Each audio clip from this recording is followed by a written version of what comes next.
All right, we're going to find out what your knowledge of Lions Club International is and Lions Club Foundation is. Just one, Doug asked if I just say a quick thank you to everybody. If you want to still participate in giving something to the Atlas dinner, we would appreciate it. It was a really good night, cool night with a bunch of stuff going on, testimonials, and yeah, so it was a cool night.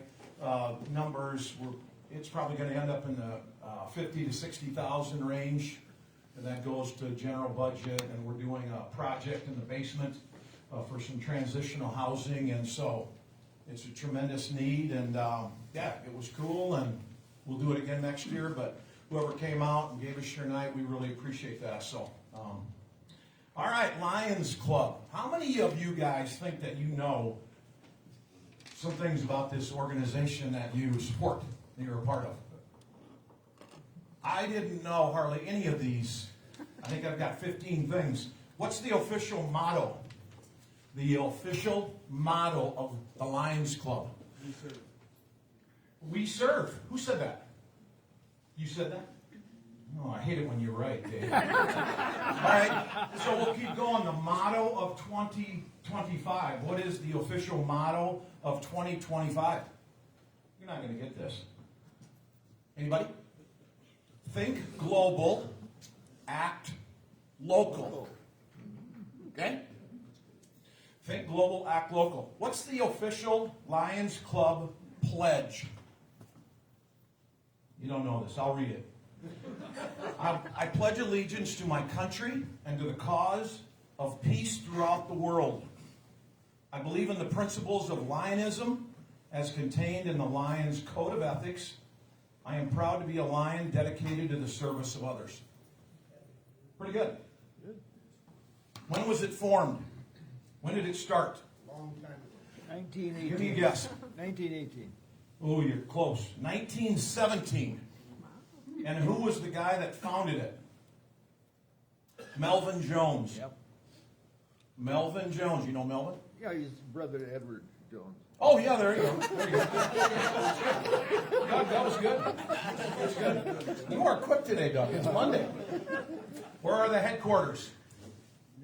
You should know this. You'll never forget this. Home office, Oak Brook, Illinois. Membership, how many? Total members. Worldwide. 200 countries. 1.4 million members. How many clubs? 46,000. 46,000. Who's the current president? Who is leading the organization? A.P. Singh. Doug. Interesting thing happened in 1925. Helen Keller addressed the convention, the National Convention at Cedar Point, Ohio. And she charged the club to be Knights of the Blind in 1925.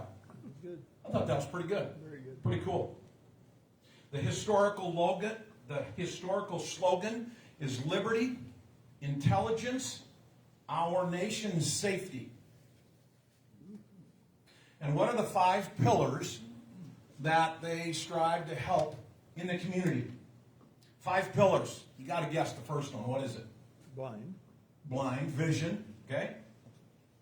Hunger. They're very active in childhood cancer. Diabetes. And then the environment. All right, when was the foundation? Different organization. The foundation was started in 1968. That's the organization that gives out grants. How much to date do you think they've given out in grants? Have any idea? 1.3 billion. It's a lot of money. They give it to entities, they don't give it to individuals, but they've given out 1.3 billion. All right, last couple. As the Boy Scouts have a couple of groups underneath them, who's a Boy Scout in here? You got to be kidding me. I was a Boy Scout. What are the two organizations underneath the Boy Scout? Cub Scout, and what's the one in between? Webelos. The Lions Club has an organization underneath them. What's it called? The Lionesses. Now think about this. What's it called? Nope. The Leos. Okay? Now you're never going to forget that, are you? The Leos. You're going to go home and tell your better half the Leos. Who are the Leos? Is that the women? No, it's just young people. Oh. Okay, you can be 12 to 30, and you can be in the Leos. Sounds like Leo the lion. Well, John, are you trying to be funny? That's all right. There's two, though. Okay, listen. There's two. The alphas. The two are alphas from 12 to 18, and the omegas are from 18 to 30. Then when you get to be 30, you're supposed to join the Lions. There's 7,700 Leo clubs. It was founded in 1957, the Leos, and there's 200,000 members of these younger people in 140 countries. Dave, did you get one right? I got one right. I had two. You got two? Sort of things that you said, yeah. Anybody learn anything on that? I thought that was pretty interesting. Get your money out, though. Get your money out.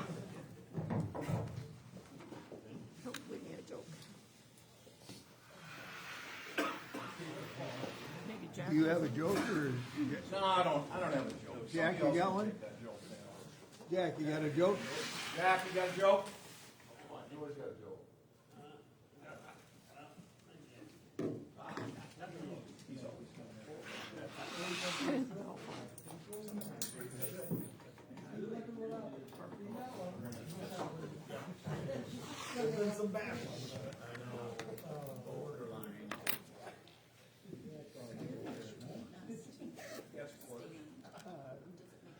Stand up here.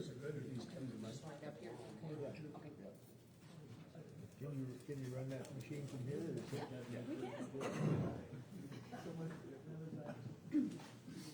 It's ready.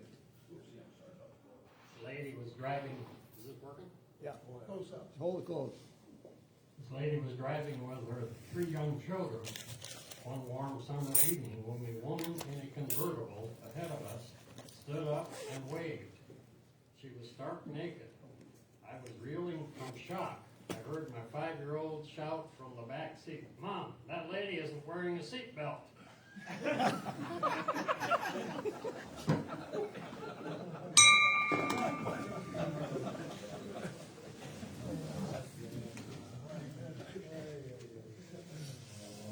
My country, 'tis of thee, sweet land of liberty, of thee I sing. Land where my fathers died, land of the pilgrim's pride, from every mountainside let freedom ring. I pledge allegiance to the flag of the United States of America, and to the republic for which it stands, one nation, under God, indivisible, with liberty and justice for all. Please pray with me. Thank you, Lord, for this good day. Thank you for an opportunity to meet together as men and women of this community, to learn more about things that are going on around us. We thank you, too, for a reminder of the good things that the Lions Club has done for many years and continues to do. We also thank you to the day that we have our community that provides excellent medical care with several providers. We think of those areas where medical care is not available. We thank you for it. Today we think too of the students from Remsen that were involved in a bus accident. This time of year, so many students and sponsors are out on the roadways, going to games and participating in activities. We pray that you'll keep them safe, and those that have been injured, that you'll give healing. Now we ask that you'll further bless our time together in this food to our use in your glory. We ask it in Jesus' name. Amen. Amen.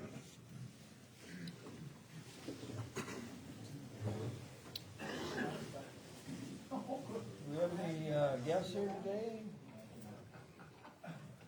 Well, yeah, grab one. Yeah, very good. Obviously, there's a lot of places you can give money to. When Kobe Bleacher was here the other day, I mean, that's a very nice program. We have a letter from the Crittenden Center, and last year we gave $100 to them, and I know they've got a kind of a gala thing going on also. And so some of you might want to give individually to that, but we have a motion to do another 100 to them, or what should we do? So moved. Support.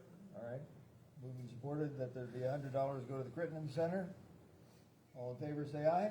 Aye. Thank you. All right, like I said, there's a, you know, I mean, it was great for Saturday night. The Atlas thing is a good thing. There's just a lot of good stuff we can give our money to. There's no reason to be letting it get moldy in our billfold, right? Along with Jack's joke. All right, so let's get some school reports, and let's start out with MOC Floyd Valley.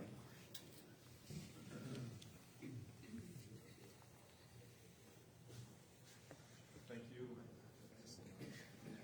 Is this on? I think so. Can you hear me? Yeah. All right. MOC Floyd Valley, it's been a little while since I've been here. Appreciate all the hugs, offers of support, so on, as we lost a staff member last 2 weekends ago now. And we have some things in place for our kids. Kids' resiliency is amazing to me. We continue to work with our staff to support them, as well as the Boersma family to continue to support them. They have one in college, one is a senior in high school, one is an 8th grader, and continue to work with that family to support them as well. In terms of activities, events, and things that are going on, we finished up the musical, Your Good Friend Charlie Brown, this weekend, and a lot of kids involved in that. It was a good production. Get the opportunity to see that. This week, we send close to 30 kids to the All-State Music Festival in Ames, and that is the pinnacle of music in the state of Iowa. So we have 16 middle schoolers that will be in the choir, the Opus Honor Choir. That's the largest number we've ever had. So our conductor, Becky Sloan's knocking it out of the park in the middle school. There we have 10 students participating at the high school level in band, orchestra, and in choir there. And then we have 4 students from middle school orchestra, which is a unique program to have in Northwest Iowa, one of the only schools that have orchestra. To have 4 students selected for that is phenomenal as well. Middle school boys basketball heads to Sergeant Bluff. 7th graders are at Sergeant Bluff, 8th graders are home today. We head to Sioux Center with the 7th grade tomorrow. 8th grade is at home. We have girls wrestling both at the high school level, middle school level throughout the week. I want to say they go to Western potentially, but I can't remember off the top of my head, and I didn't write it down, so I apologize. Saturday, robotics kicks off at Sioux City East. If you're interested in robotics, we have 60-some kids in that as well, which is crazy. That program continues to grow. And if you want to test your trivia knowledge, you can join the Quiz Bowl at the high school on Saturday morning. That's going on as well. So it feels like it's a slow time for us right now because we don't have any of our high school sports are going on. Boys basketball starts today. Boys wrestling starts today. The girls have started last week. So lots of good things going on. Our prayers and well wishes with Remsen St. Mary's in their school as well. Just an unbelievable amount of need throughout our communities. So I appreciate you guys and your support. Question, how did the young lady, FFA speaker, how did she do Yeah, that? so Lily Moeller, she was here. She presented to you guys, I believe. Went to FFA, to the National Convention, prepared public speaking. She was a finalist, and she ended up in 3rd place in that competition. So tremendous accomplishment for her. Lily's a phenomenal kid. She'll be going to All-State Music this weekend as well. So, good question. Thank you.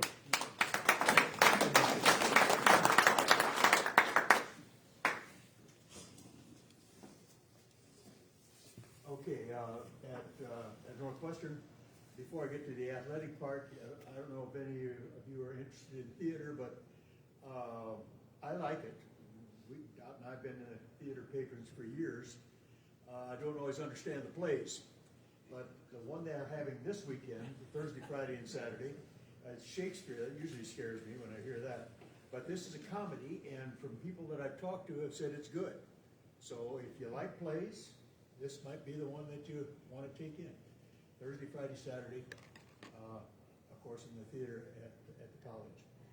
Football season ended Saturday, as traveled to Concordia and lost another real close game. The team wound up 6-4. Lost very close games. It was just a tough season.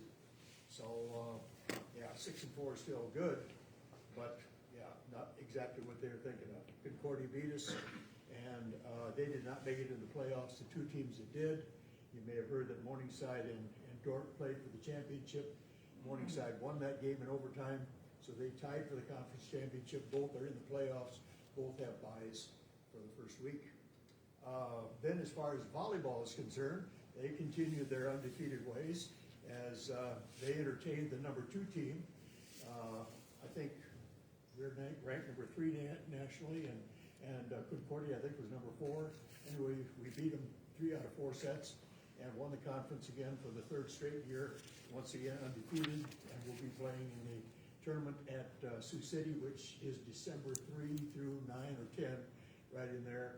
You want to be checking that out. So the volleyball team, yeah, this is quite a little break in there. They've got to find some teams to play and scrimmage against for a period of time. I think the Lions Club could put a team together, a little practice for They them. have a first round game on the 22nd. Oh, they do? So, oh, I thought they went right to, No, they'll be Sioux City. announced later this afternoon who they play for Saturday the 22nd. So it's possible that we wouldn't get to go to Sioux City yet. Yes. I don't like that ruling. But thank you, I did not know that. We would host that, Earl? Yes. We would host that. Oh, that's good. Okay, that's volleyball. As far as basketball is concerned, had a doubleheader at Concordia, at Dome this past weekend. Our women continued their undefeated ways with a fine victory. And the men, which I think would shock anybody, if you watched it, you were shocked, but Dome beat us by 4 points. And so we're at the bottom of the conference. But we're tied with Morningside and Dordt, because they both got beat too. Well, that's pretty good company. That's right. Anyway, the basketball teams will be playing this week on Wednesday night. Go over to Dordt with the women starting at 6 and the men approximately 7:45. If you don't get there before 6, you probably won't get in. But that's at Dordt. That'll be fun. And then this coming Saturday, Concordia comes here for 2 basketball games starting at. Better look at your schedule there. I see a couple of different times. Those are moved to the evening, I think at 5 and 7, and I think volleyball's at 2, if I remember. Oh, okay. That's good. I believe that covers it, unless, did you, John, anything on wrestling? Buena Vista, we beat on Wednesday, 26-17. Some freshmen and sophomore went to Grandview and did pretty well. Big ones this Wednesday at Dakota Wesleyan. At Dakota Wesleyan. Okay. Did I miss anything else anybody knows about? That's it.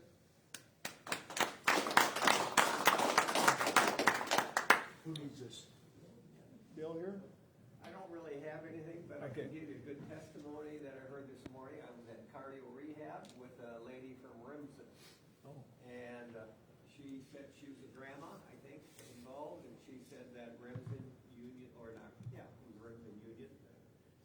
No, it was Remsen Same area. And she said that apparently that school has heard from every local school in the area, and she said, just proud of the fact that everybody in this area supports as well. And this lady comes to, the area health system herself from there. Very good. Okay, Larry, you're in charge of the program, so would you do the introduction, please?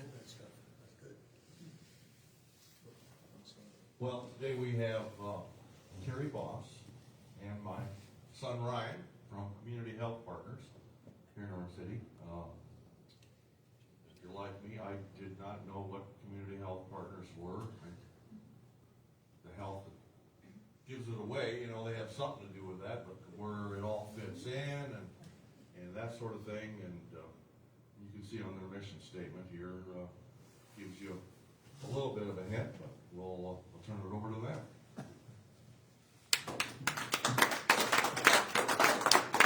All right, thanks for having us today. And as he said, that kind of leads into what I was going to start with is, how many of you know what okay, I'll start with an easy one. Where is Community Health Partners located? The old DeGroat Auto place. Yes, West Side Motors, the old West Side Motors. And every once in a while, we get some mail yet for West Side Motors and Rich DeGroat. But so that's what Community Health Partners is. Does anybody here know what community? That's where we are. Anybody know what Community Health Partners is? I know you help a lot of immigrant people. Yes. Huh? Yep. If you didn't hear me, said we do help quite a few of the immigrant population. What else do you know? Okay, so Community Health Partners, we are the public health department for Sioux County. Anybody know, what does a public health department do? Education? Okay, yes, we do a lot of education. So health promotion, health education is a very big piece of what public health is. Anything else? What comes to mind when you think of public health? Immunizations? Bingo, there's another one. Yep, the immunizations or shots. Public health has been known for providing like school immunizations and so for many years, and especially for lower income children. What else? What does a public health department do? I always thought you were part of the Orange City Health System for some reason, but that's what I thought of when I saw that. Okay, yep. Not really, but a lot of people think that. Did you deal with like kids who are abused, that kind of thing? Yeah, so that would be, so for abuse type situations, that would more be Department of Human Services, DHS. Okay. So that is not us, but.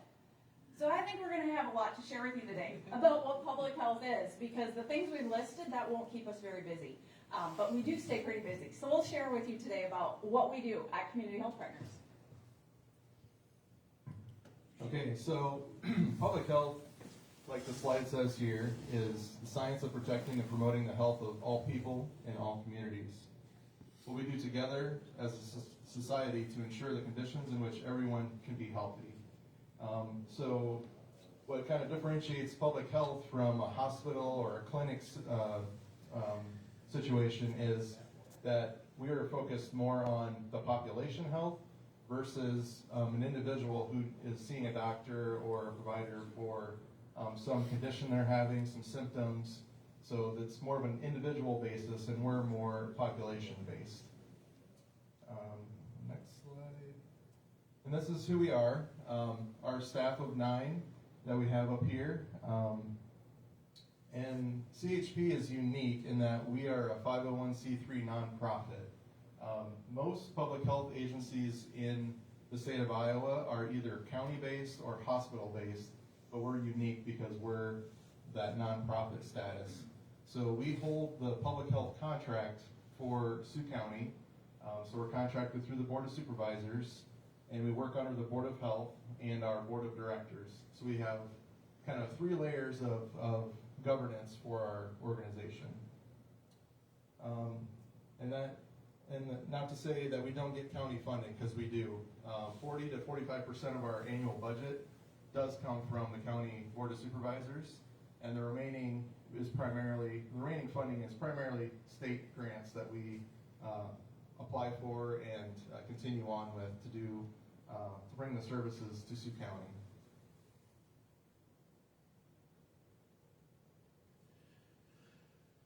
Okay, next, public health is charged with doing 3 main things: assessment, policy development, and assurance. Within those 3 main areas are the 10 essential public health services, and those are represented in this wheel here, as well as under these 3 categories. So the assessment, it all starts with the assessment piece. So we're monitoring health status to identify and solve health problems. And then we also diagnose and investigate health problems and hazards in the community. Moving on from there, that drives policy development for education and empowering people about their health. And then beyond that, it's mobilizing community partnerships to identify and solve health problems, developing policies and plans to support individual and community health, and then enforce laws and regulations that protect the health and ensure safety, which then flows into assurance. So we've done the assessment, we've developed policy, now we're assuring that we're going to carry out this work. So we're linking people to personal health services and ensuring that there's health care access. And then there's workforce development, so making sure we have competent staff to serve the public. Then we're constantly evaluating the effectiveness of what we're doing with our programs. So there's quality improvement that's a part of that process, making sure that we're delivering on the services that we're offering, and then researching new ways of delivering public health and innovating and using whatever we can to help improve the health of our population. All right, so that's kind of a, is this one not working? Change this out here. So that's kind of a broad, I can use my louder teacher voice too if you need. That's a broad overview of what public health is. Is this one even working? I don't think they're working. Okay, I'll use my teacher voice then. That's a broad overview of what public health is. But what does it mean on a very practical level? So you saw the pictures of the 9 of us, our staff members who are on there. So what do those 9 people do? Traditional public health does things like this. Earl mentioned immunizations. So a lot of public health departments still give immunizations. Some do school-based immunization clinics. Some do clinics in the community. We don't do that anymore. We work with our, it was mentioned about Orange City Area Health System that we're a part of it. We're not a part of it, but we work really closely with all 4 hospitals. So we've got Orange City Area Health System, Sioux Center Health, Hague Health Center in Rock Valley, Hayward and Regional Health Care, and then we've got a federally qualified health center, Promise Community Health Center. So Sioux County is incredibly well-resourced with healthcare providers. We work with all of them, and what we do is we drive people to get their immunizations at the healthcare providers. So our role in it is we promote immunizations for communities, and the other thing that we do with it is we are tasked with auditing immunization records of every daycare, preschool, and K-12 school in the county. So every year we audit over 10,000 immunization records in Sioux County of kids. And basically that's trying to assure that we are vaccinated and just that our children and our schools and our daycares stay healthy. So we're in the immunization realm. That's what people are most familiar with.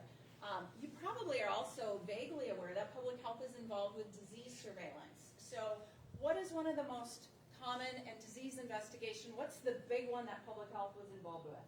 COVID. Gives us all PTSD, doesn't it? Disease surveillance is one of those things that we do. So we have 2 nurses on staff that respond to communicable diseases. I'm one of them. Sarah Van Wyk is the other one. But it's more than just COVID. We don't like to be known for COVID.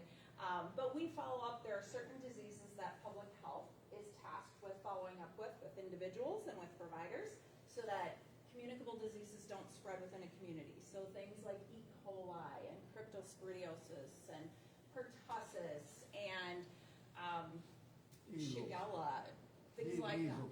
Measles, yes, we had measles in Sioux County. So that was our first measles investigation we'd ever had in Sioux County, at least in modern day. So we do disease surveillance. We work very closely with the hospitals, disease investigations as well. And basically our role in that is providing guidance to the hospitals on these a little more less common diseases that are around, how we can be like preventing it spreading in the community. Tuberculosis is another one of those that we follow up with. And yes, tuberculosis is still a thing. A lot of people don't even realize that there is still tuberculosis around. It's one of the leading killers of people in the world today, actually.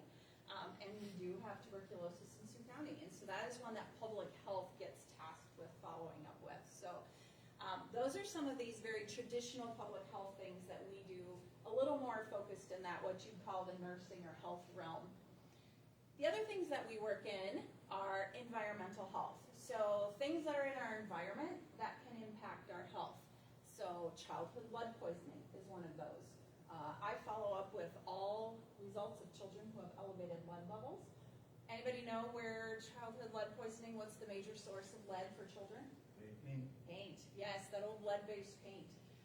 It was actually, the EPA outlawed it in 1978 from paint, but we still have many older homes yet in Sioux County that have lead-based paint underneath some of the newer paint. So yes, we still get lead-poisoned children. Other things are environmental health. Radon. We sell radon kits and we do education about radon.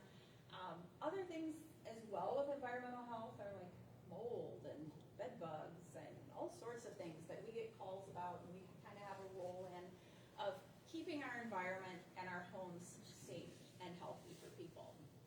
Emergency preparedness is another facet that public health is involved in. So we have a Sioux County Emergency Preparedness Coalition.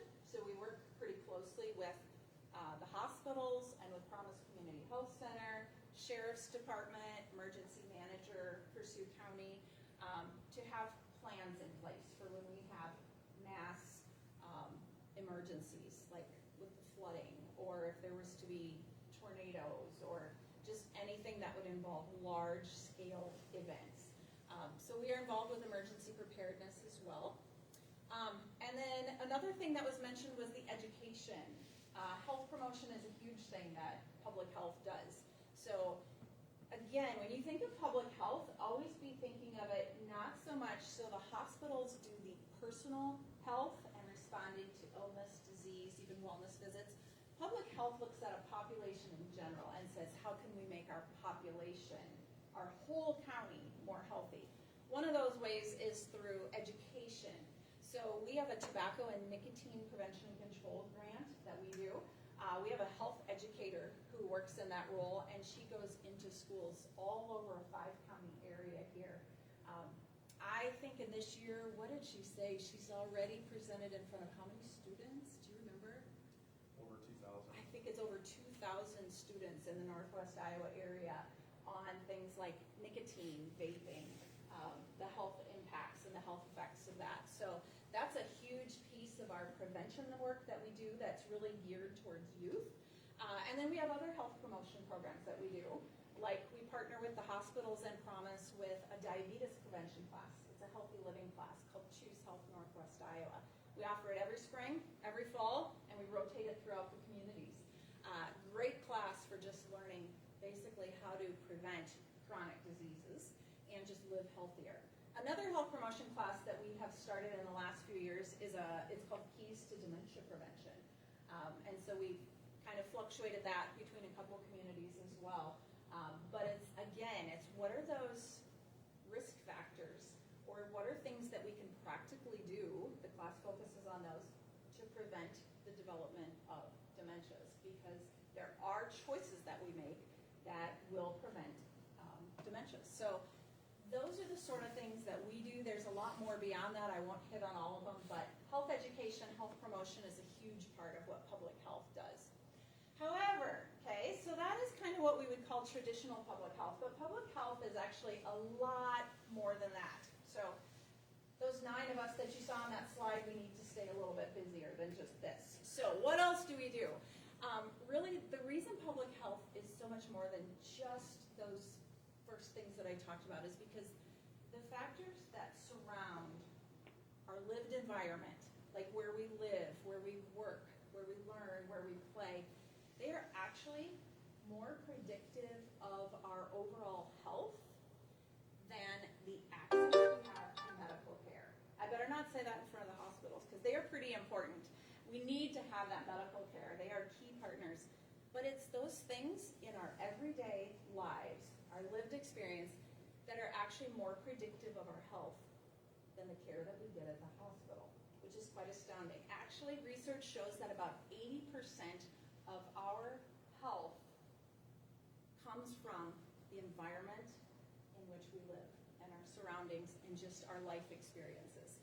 We call these non-medical drivers of health. So when you look at the health of a population, you have to look at if 80% of other things drive our health, we have to look at those. And we say, how can we make our population healthier? Well, these are some of the everyday social and environmental factors that play a really major role in how healthy or not healthy we are, and in our overall shaping the health and our community well-being. And so we have to address these as well. It's things like food security, transportation, family stability, economic stability, housing stability, education, environmental quality. All things like that actually have a huge impact on our health. Give you an idea of why these things matter to our overall health. I'm going to start in the middle, actually, with the economic stability. So if you are somebody who is living in poverty, you are very much more likely to have poorer health outcomes later, because the economic stability often impacts everything else. If you have economic stability in your life, you are able to access everything essential that you need. Housing, food, things like that. You have access to essentials, and it reduces stress. How many of you have heard that stress impacts your physical health? Hopefully you all have. And that's a key piece of a lot of these, what we call non-medical drivers of health. So if you have economic stability, it improves your access to all those essentials, it reduces your stress. If you have economic stability, it's going to provide food security for you. Food security, if you have enough money to buy food and healthy food, it'll support nutrition, it'll prevent chronic diseases, you can make good choices about healthier foods like fruits, vegetables, lean meats, things like that.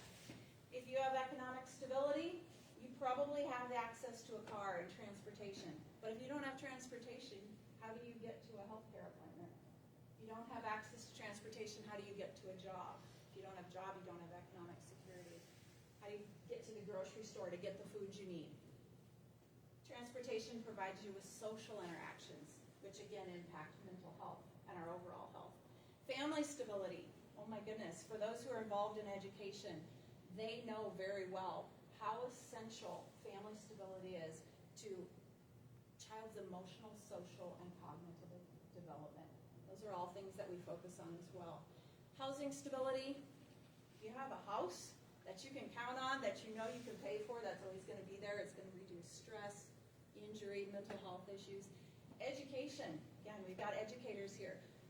Our overall educational attainment levels are directly connected with our perceived overall health. Because the more education we're able to attain, the better choices we're able to make, the more we know about our own health, higher health literacy levels we have, future income, future job opportunities. If you have better job opportunities and income, you probably have health insurance. It's just all tied together. Environmental quality, if you live in a home that's free of lead and mold and all sorts of things like that, it'll improve health. So the big question is, how do we impact those? Because remember, those are the things that really impact 80% of our health. So how do we do that? That's the tricky part. So there's basically three ways or three parts of this equation on how we address the non-medical drivers of health. It first starts with the community health assessment, and the goal of that is to identify our needs and gaps local to us, so like in Sioux County. And then we partner with healthcare facilities, so the 4 hospitals and Promise, to run this assessment, and then we each individually have our own health improvement plans to target those identified needs. From there, we develop population health programs to address those needs and improve community health and well-being. And then from there, we can't do any of this work without collaboration with our partners. Like it says, schools, businesses, social service agencies, healthcare, other local organizations, community leaders. We look to collaborate on all of the work that we do whenever possible so that we can have the greatest impact and move that needle and improve the health of our community as much as possible. And then we just wrapped up our community health assessment this past year. Maybe you were one of the people that took a survey last December or January when we had that active, or maybe you participated in a community work group that we held around the county. But our partners, like I mentioned before, in this assessment are the 4 hospitals, Promise, and the Northwest Iowa Research Institute. That institute did a lot of the data collection for us and facilitated meetings, and then presented us with the final report. What came out of that report are these 3 priority needs: mental health, overweight and obesity, and challenges navigating systems. These really didn't change all that much from our last assessment we did 3 years ago.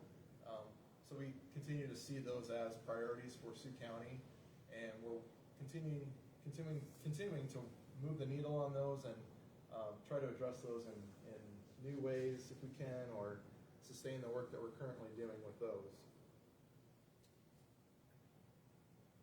So when we look at the health of the community, you saw our top 2 priority needs. How many of you are surprised by the fact that mental health and overweight and obesity rose to the top? Probably not. Those are hard things to address, however. And just all the things that we talked about. So, like Ryan talked about, what we do is we develop what are called population health programs. Programs that we are looking at that are going to most broadly impact the health of our communities, and specifically probably some of our more vulnerable populations. So if you go across the top line, these are some of our population health programs where we look at how can we truly impact some of these. You remember that list of the non-medical drivers, the things that drive our health outside of the healthcare that we get in the hospital. So one is we have a big program that does family support and home visitation because we feel very strongly about that a good, positive, strong home is going to give a child the best chances for a good, solid upbringing. You get that family stability, things like that, growth and development. So we have a very, very strong home visitation family support program that they go out into the communities, and people who are at risk for maybe, just difficult family life, we come alongside them, support them, teach them parenting skills, things like that, and provide them with resources that they need to be successful in parenting and in child rearing. Community care coordination is another one that we do. We embed ourselves in the community as much as possible, and we get to know a lot of people that are in probably more vulnerable situations. Someone mentioned, I know you guys are kind of involved in some of the immigrant communities, but also our family support and home visitation programs. We meet and we get involved with a lot of people who are probably more vulnerable and in a little less of a stable position. So part of our community care coordination is a lot of our home visitors, our other staff, connect people to resources that they need. Because sometimes if somebody can just get connected to a resource they need, whether it's getting connected to some of the benefits programs that they maybe aren't connected to already, or maybe it's getting connected to things like a mentor at Atlas, or somebody at, what are some of the other agencies? I'm trying to think. There's so many. Pardon? CFE. CFE is another one with financial things. Love Inc. Sometimes it's rides, Mid-Sioux Opportunity and WIC clinics. We connect them to things that are going to help them to be successful. Just surround them with those supports. So community care coordination is a huge piece of what we do, because if you can connect people and meet needs, when basic needs go unmet, people are more likely to do risk-taking behaviors. Alcohol, drugs, fall into homelessness, things like that. So we want to connect people to things, resources that will meet those needs and just overall make them healthier, leave them in a better place. We have a community resources database. Sioux County is incredibly well-resourced in so many ways. If you go to our website at siouxcountychp.org, we have a very well-developed community resources database that that all of our partners around here use, the hospitals use, Love Inc., Atlas, they all know about it, several others as well. But if you're in need of something, whether it's food pantries, transportation, you name it, mental health care providers, physical health providers, things like that, you can find almost anything on our community resources database. We work really hard to keep that up to date because, again, we want to connect people to things that they need to put them in a better place, which is going to keep them healthier. On the bottom row, these are a lot of the things that we do that really support some of our immigrant populations. We've got some very vulnerable people in there, in those populations, some that are a very lower socioeconomic status. And so just connecting them with supports that they need. So we've got several programs that we do. We have a community health worker. She is bilingual, and she has really embedded herself in the Spanish-speaking community, and her whole role is how do I promote health in this community. She's got several programs that she does, including things like newcomer workshops, where she goes into the high schools, and she does a weekly workshop with some of the students there, high school students who are very newly immigrated to the United States. If you want to talk about how hard high school is, middle school and high school for kids, mental health-wise, all of that that's coming at them, imagine if you're doing it in a new country, in a new language, and a new culture, and you don't understand any of it.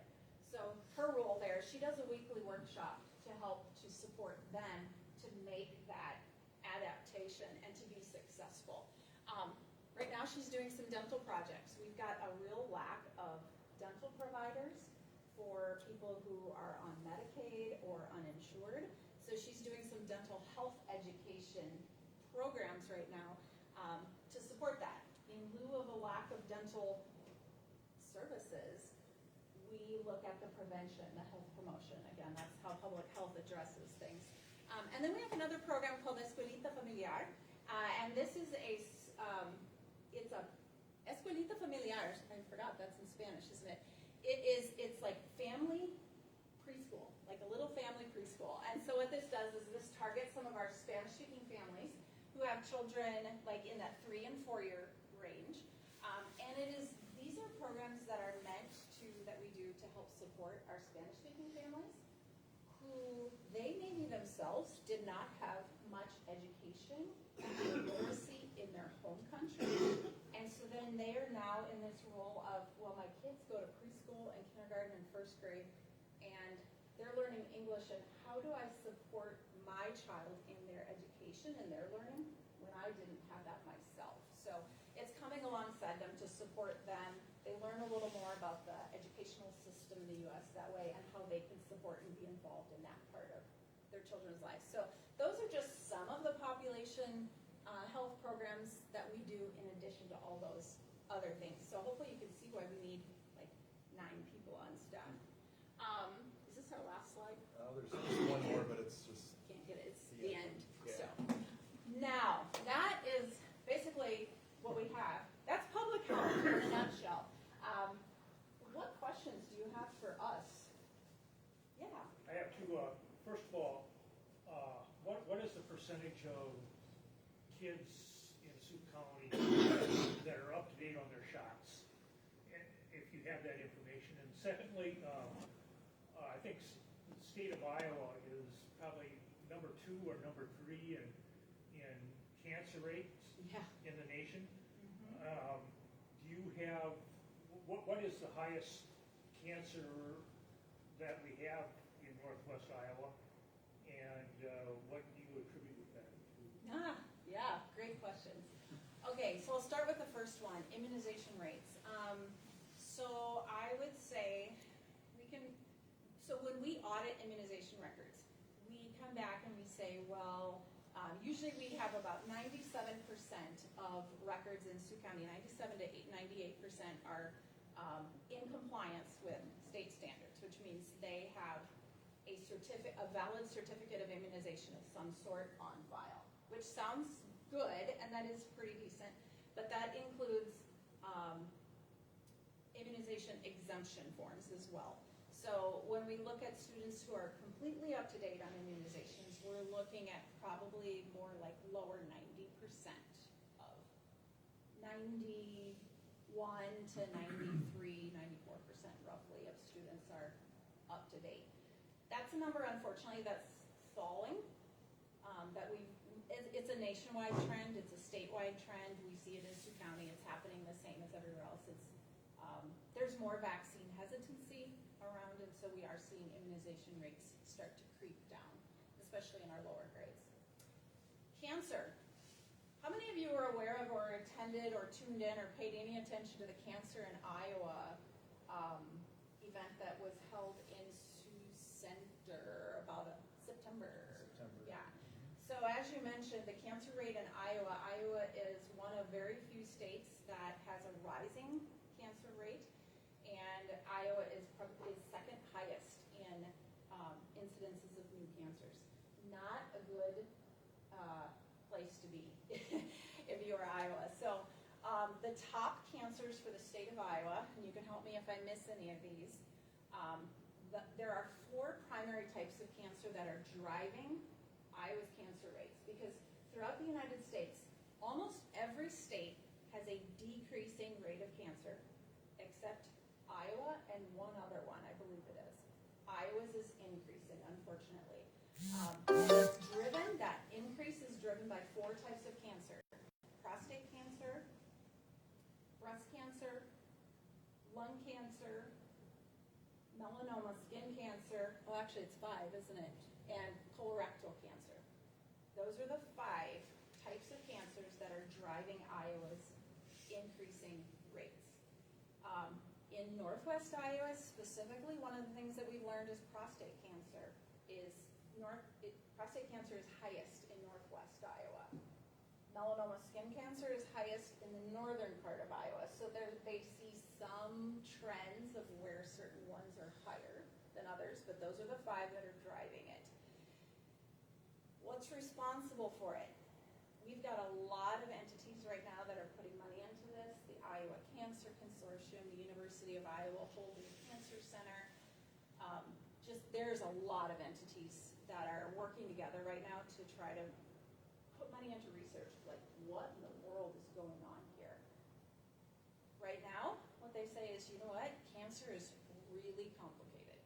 And there's so many things, risk factors, because one of the big questions that people ask is it our agricultural communities that we live in Iowa? We are an agricultural community, so a lot of people are saying, well, is it the pesticides? Is it the herbicides? Is it the runoff, in the water? And at this point, they say, no, we can't prove that that's what's driving it, that it's this complex interplay of many, many risk factors. Anything you want to add to that? I think you hit it all, really. I mean, some of it, when you talk about skin cancer, especially in the farming communities, it's those people that are out on that equipment that are just exposed to the elements. Maybe they're not wearing sunscreen, or they're just long exposures, and some of those exposures at a young age then show up as melanoma 20, 30 years later. So it's the things that you can do on the prevention side that maybe pay dividends later or much later in life. I think I just heard on the radio this morning where the governor was gonna put some money into radon. Yeah. Yep. Mitigation or education or what? Yeah. The kids. Yeah. The legislature allocated $20,000 this past session for radon kits, and that was used up quickly. That's all gone. And now, I think through some federal funding, they're gonna allocate maybe $30,000 more for radon kits. Unfortunately, their contract isn't super great in getting those kits, so they spend close to $18, $20 a kit. So that's not a great price, considering what we can buy them for, but it's something at least to test for radon and try to mitigate it.